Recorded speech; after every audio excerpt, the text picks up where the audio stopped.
ನಮಸ್ತೆ ನನ್ನ ಪ್ರಿಯ ವೀಕ್ಷಕರೇ, ನಮ್ಮ ಲಕ್ಷಾ ಚಾನಲ್ಗೆ ಸ್ವಾಗತ. ವೀಕ್ಷಕರೇ, ಇವತ್ತು ನಾವು ನೋಡ್ತಿರೋ ಅಂಥದ್ದು ಒಂದು ಸ್ವರ್ಣ ಆಕರ್ಷಣ ಭೈರವ ಅಂತ ಅಂದ್ಬಿಟ್ಟು, ಅಥವಾ ಆಕರ್ಷಣ ಭೈರವ ಅಂತಲೂ ಆಗುತ್ತೆ, ಅಥವಾ ಮಹಾಭೈರವ ಅಂತ ಕೂಡ ಹೇಳ್ಕೊಬೋದು. ಇದು ನಮಗೆ ಬೇಕಾದವ್ರನ್ನ ಆಕರ್ಷಣೆ ಮಾಡುವಂಥ ಭೈರವ ಮಂತ್ರ. ಅದು ಮನೆಯಲ್ಲಿ ಕುಟುಂಬದಲ್ಲಿರ್ಬೋದು, ಗಂಡ ಹೆಂಡತಿನಿರ್ಬೋದು, ಮಕ್ಕಳಿರ್ಬೋದು, ಅಥವಾ ನಮ್ಮ ಸುತ್ತಮುತ್ತ ಇರೋ ಜನ ನಮಗೆ ಚೆನ್ನಾಗಿರಬೇಕು, ನಮ್ಮೊಂದಿಗೆ ಒಂದು ಅನ್ಯೋನ್ಯವಾಗಿರಬೇಕು, ಯಾವುದೇ ರೀತಿ ದ್ವೇಷಗಳಿರಬಾರ್ದು.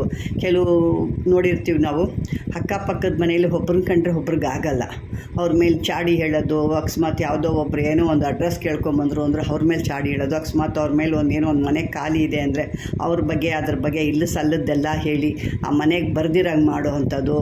ಈ ರೀತಿ ಸಾಕಷ್ಟು ಇರ್ತವೆ. ಒಟ್ಟಲ್ಲಿ ಈ ಥರ ಎಲ್ಲ ಅಕ್ಕಪಕ್ಕದಲ್ಲಿ ಇಲ್ಲ ಅದು ಕೂಡ ಇರ್ಬೋದು.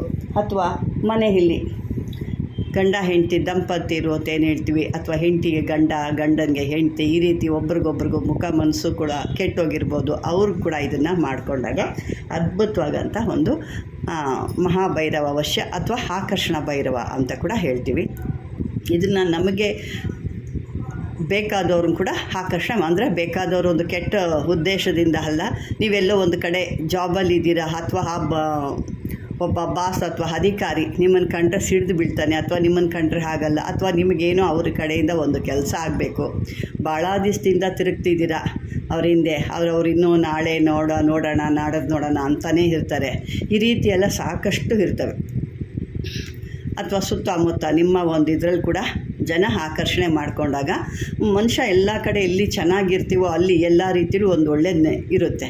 ಯಾವಾಗ ಒಂದು ಸುತ್ತಮುತ್ತ ನಮಗೆ ನಮ್ಮ ಒಂದು ಸುತ್ತಮುತ್ತ ಜನ ಯಾವಾಗ ಸರಿಯಾಗಿರಲ್ವೋ ನಮಗೆ ಒಂಥರ ನೆಗೆಟಿವ್ ಜಾಸ್ತಿ ಆಗಿಬಿಡುತ್ತೆ. ಮನೇಲಿದ್ದರೂ ನೆಮ್ಮದಿರಲ್ಲ. ಯಾಕೆಂದರೆ ಇವ್ರದ್ದು ಯಾವಾಗಲೂ ಅವ್ರ ಹತ್ರ ಚಾಡಿ ಹೇಳು, ಇವ್ರ ಹತ್ರ ಚಾಡಿ ಹೇಳು, ಬಂದವ್ರ ಹತ್ರ ಎಲ್ಲ ಚಾಡಿ ಹೇಳು, ಅಲ್ಲಿ ಏನಾಗುತ್ತೆ ಮನಸ್ಸಿಗೆ ನೆಮ್ಮದಿ ಇಲ್ದಂಗೆ ಆಗಿಬಿಡುತ್ತೆ. ಇದನ್ನೆಲ್ಲ ಕಳೆದು ಅವ್ರನ್ನೂ ಕೂಡ ನಮ್ಮ ಒಂದು ಸ್ನೇಹಿತರಾಗಿ ಮಾಡಿಕೊಂಡು, ನಮ್ಮ ಒಂದು ಏನು ಅಧಿಕಾರಿ ಇದ್ದಾರೆ ಅವ್ರನ್ನೂ ಕೂಡ ನಮ್ಮಂತೆ ಮಾಡಿಕೊಂಡು, ಅಥವಾ ಒಂದು ಗಂಡ ಹೆಂಡತಿಲ್ದು ದೂರ ಇದನ್ನೆಲ್ಲ ಕೂಡ ಮಕ್ಕಳು ಕೂಡ ಇವನ್ನೆಲ್ಲ ಒಂದು ನಮ್ಮ ಕೈಯಲ್ಲಿ ಅಳ್ತಾರೆ ಹಿಡ್ಕೋಬೇಕು ಅಂದರೆ ಈ ಮಂತ್ರನ ನೀವು ಸಿದ್ಧಿ ಮಾಡ್ಕೋಬೇಕು. ಇದನ್ನು ಯಾವುದೇ ಒಂದು ದಿವಸದಲ್ಲಿ ಅಂತಂದರೆ ಶನಿವಾರ ಅಥವಾ ಅಮಾವಾಸ್ಯೆ ಹುಣ್ಣಿಮೆಗಳಲ್ಲಿ, ಅಷ್ಟಮಿಗಳಲ್ಲಿ ಭಾಳ ಒಳ್ಳೆಯದು. ಅಷ್ಟಮಿಗಳಲ್ಲಿ ಅಂದರೆ ಭೈರವನಿಗೆ ಅಷ್ಟಮಿ ಭಾಳ ಇಷ್ಟ. ಹಾಗಾಗಿ ಅಷ್ಟಮಿಗಳಲ್ಲಿ ಭಾನುವಾರ, ಗುರುವಾರ, ಪುಷ್ಯ, ಈ ರೀತಿ ಯಾವುದೇ ಒಂದು ಒಳ್ಳೆಯ ದಿನದಲ್ಲಿ ಕೂಡ ನೀವು ಇದನ್ನು ಮಾಡ್ಕೋಬೋದು. ಇದನ್ನು ನೀವು ಒಂದು ಆಕರ್ಷಣೆಗೆ, ವಶೀಕರಣಕ್ಕೆ ಅಂತ ಅನ್ನೋದಾದರೆ ನೀವು ಉತ್ತರಕ್ಕೆ ಮುಖ ಮಾಡಿ ಕೂತ್ಕೋಬೇಕು. ಉತ್ತರಕ್ಕೆ ಮುಖ ಮಾಡಿ ಕೂತ್ಕೋಬೇಕು. ಮೊದಲು ಒಂದು ಗಣೇಶನ ನೀವು ಮಂತ್ರ ನಿಮಗೆ ಬಂದಂಥ ಒಂದು ಮಂತ್ರ ಇಲ್ಲ, ನಮಗೆ ಯಾವುದು ಬರ್ತಾ ಇಲ್ಲ ಅಂದರೆ ಓಂ ಗಂ ಗಣಪತಿಯೇ ನಮಃ ಇದು ಕೂಡ ಹೇಳ್ಕೊಬೋದು. ಚಿಕ್ಕದಾಗಿ ನೀವು ಅದನ್ನು ಕೂಡ ಒಂದು ಗಣೇಶನ ಒಂದು ಜ್ಞಾನ ಮಾಡಿ, ನಿಮ್ಮ ಗುರು ಹಿರಿಯರನ್ನ ಜ್ಞಾನ ಮಾಡಿ, ನಿಮಗೆ ಒಂದು ಈ ವಿದ್ಯೆ ಕೊಟ್ಟಂಥ ಗುರುನ ನೀವು ಮನಸ್ಸಲ್ಲಿ ನೆನೆಸ್ಕೊಂಡು ಈ ಒಂದು ಆ ಒಂದು ಭೈರವ್ರನ್ನ 108 ಬಾರಿ ದಿನಕ್ಕೆ, ಅಥವಾ ಅದಕ್ಕಿಂತ ಹೆಚ್ಚು, ನಿಮಗೆ ಮಿನಿಮಮ್ ಅಂತಂದ್ರೆ 108 ಮಾಡಲೇಬೇಕಾಗುತ್ತೆ. ಅದ್ರ ಮೇಲೆ ಇನ್ನೂ ಹೆಚ್ಚಿಗೆ ಮಾಡ್ತೀವಿ ಅಂತಂದಾಗ ಕೂಡ ನೀವು ಮಾಡ್ಕೋಬೋದು ಅಂತ ಒಂದು ಅದ್ಭುತವಾದಂಥ ವಶೀಕರಣ ಇದು. ಇದನ್ನು ನೀವು ಅರ್ಧ ಮಂಡಲ ಮಾಡ್ಬೋದು, ಅಥವಾ ಪೂರ್ತಿ ಮಂಡಲ ಮಾಡ್ಬೋದು. ನಿಮ್ಮ ಆ ಒಂದು ಶಕ್ತಿ ಎಲ್ಲಿ ತನಕ ಇರುತ್ತೋ ಆ ಶಕ್ತಿ ಅಂದರೆ ನಿಮಗೆ ಈ ಒಂದು ಮಂತ್ರ ಮಾಡಿದ್ದೀರಾ, ಒಂದು 21 ದಿವಸ ಮಾಡಿದ್ದೀರಾ, ಅದನ್ನು ಏನಾದರೂ ಯಾರೋ ಹತ್ರನೋ ನಿಮ್ಮದೇನೋ ಒಂದು ಕೆಲಸ ಆಗಬೇಕು, ಈ ಮಂತ್ರ ಹೇಳಿಕೊಂಡು ನೀವು ಅವ್ರ ಹತ್ರ ಹೋದಾಗ ಅವರು ನಿಮಗೆ ಆಕರ್ಷಣೆ ಆಗಿದ್ದಾರಾ ಅನ್ನೋದು ನಿಮಗೆ ಗೊತ್ತಾಗುತ್ತೆ. ಆಕರ್ಷಣೆ ಆಗಿದ್ದಾರೆ ಅಂದರೆ ದಿನಕ್ಕೆ ಬರೀ ಒಂದು 24 ಸರಿ ಹೇಳ್ಕೊಬೋದು.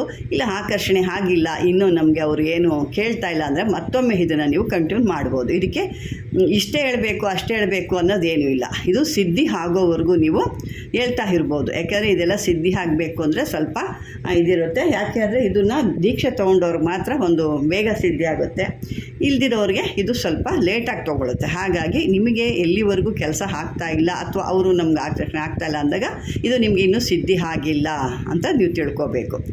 ಆವಾಗ ಮತ್ತೆ ನೀವು ಕಂಟಿನ್ಯೂಸ್ ಆಗಿ ಅದನ್ನು 48 ದಿವಸನೋ ಅಥವಾ ಇನ್ನೂ ಹೆಚ್ಚಿಗೆ ದಿವಸನೋ ಅಥವಾ 3 ತಿಂಗಳು 6 ತಿಂಗಳು ಇದನ್ನು ಮಾಡ್ತಾ ಇದ್ದಷ್ಟು ನಿಮ್ಮಲ್ಲಿ ನಿಮಗೆ ಒಂದು ಬದಲಾವಣೆ ಅನ್ನೋದು ಗೊತ್ತಾಗುತ್ತೆ.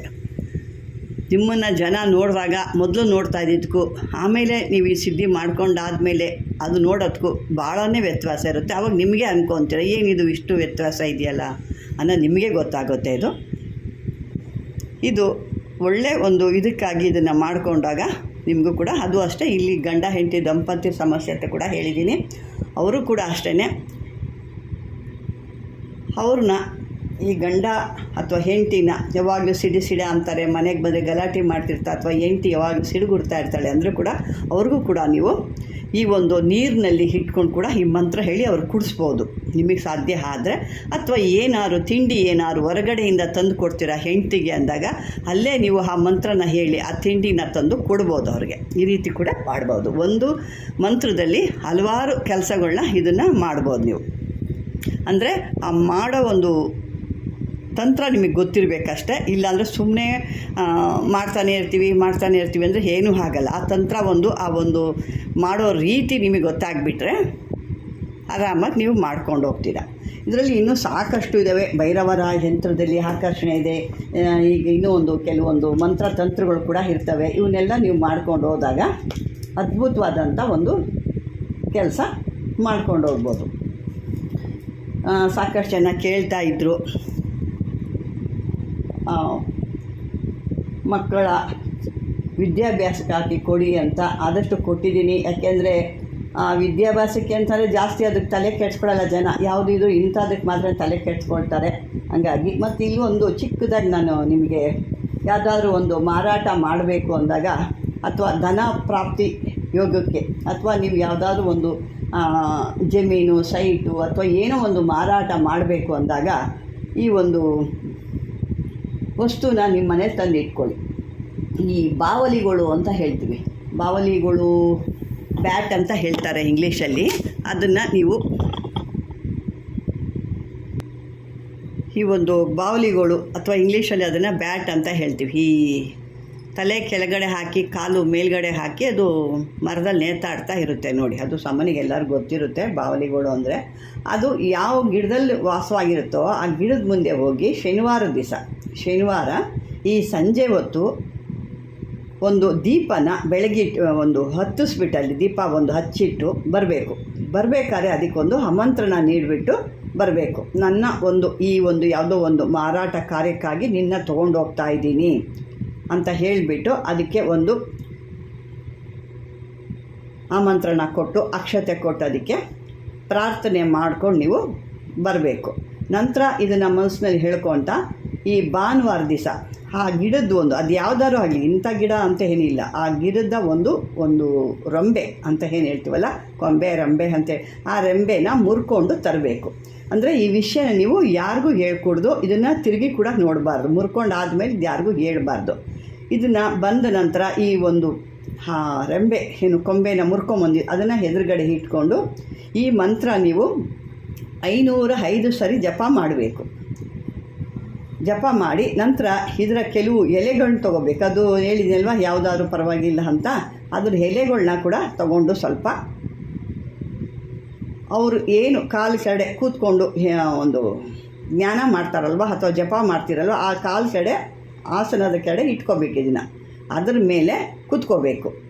ಇದನ್ನು ಕೂತ್ಕೊಂಡು ಅಂದರೆ ನೀವು ಒಂದು ವ್ಯಾಪಾರ ಮಾಡಬೇಕಾದ್ರೆ ಈ ರೀತಿ ಮಾಡಿದಾಗ ಇದರದ ಒಂದು ಮಂತ್ರದ ಪ್ರಭಾವದಿಂದ ಆ ಒಂದು ನಿಮ್ಮಲ್ಲಿ ಏನು ಒಂದು ವಸ್ತು ತೊಗೊಳಕ್ಕೆ ಬಂದಿದ್ದಾನೆ ಅಥವಾ ಏನು ಮಾರಾಟ ಮಾಡ್ತಾ ಇದ್ದೀರಾ ಆ ವಸ್ತು ಆ ಒಂದು ವ್ಯಕ್ತಿ ಏನಿದ್ದಾನೆ ಅವನು ನೀವು ಹೇಳಿದಂಥ ಒಂದು ಬೆಲೆಗೆ ಅವರು ಕೊಂಡುಕೊಳ್ತಾರೆ. ಇದು ಒಂದು ಆಗಿನ ಕಾಲದ ಒಂದು ಮಂತ್ರ ಅಂತ ಹೇಳಿದರು. ಹಾಗಾಗಿ ನಾನು ಇದನ್ನು ಇದ್ದೀನಿ. ಈ ಮಂತ್ರ ಒಂದು ಹೇಳ್ತೀನಿ ನಿಮಗೆ. ಇದ್ರದ್ದು ಮಾರಾಟ ಅಭಿವೃದ್ಧಿಗಾಗಿ ಮಂತ್ರ ಇದು. ಓಂ ನಮೋ ಚಂಡ ಅಲಸುರ ಸ್ವಾಹ. ಓಂ ನಮೋ ಚಂಡ ಅಲಸುರ ಸ್ವಾಹ. ನಾನು ನಿಧಾನವಾಗಿ ಹೇಳಿದ್ದೀನಿ, ಅದು ನೋಡ್ಕೊಳ್ಳಿ. ಅದು ನೋಡಿಕೊಂಡು ಆ ಮಂತ್ರ ಅದಕ್ಕೆ ಬರುತ್ತೆ. ಇದು ವಶೀಕರಣಕ್ಕೆ ಬರುತ್ತೆ. ಈ ಮಂತ್ರ ನಾನು ಕೊಟ್ಟಿಲ್ಲ, ಇದನ್ನು ನೀವು ನನ್ನ ಬಾಯಲ್ಲಿ ಹೇಳಿರೋದ್ರಿಂದ ನೀವು ಅದನ್ನು ತಗೊಂಡು 505 ಸರಿ ಸಿದ್ಧಿ ಮಾಡ್ಕೋಬೇಕು.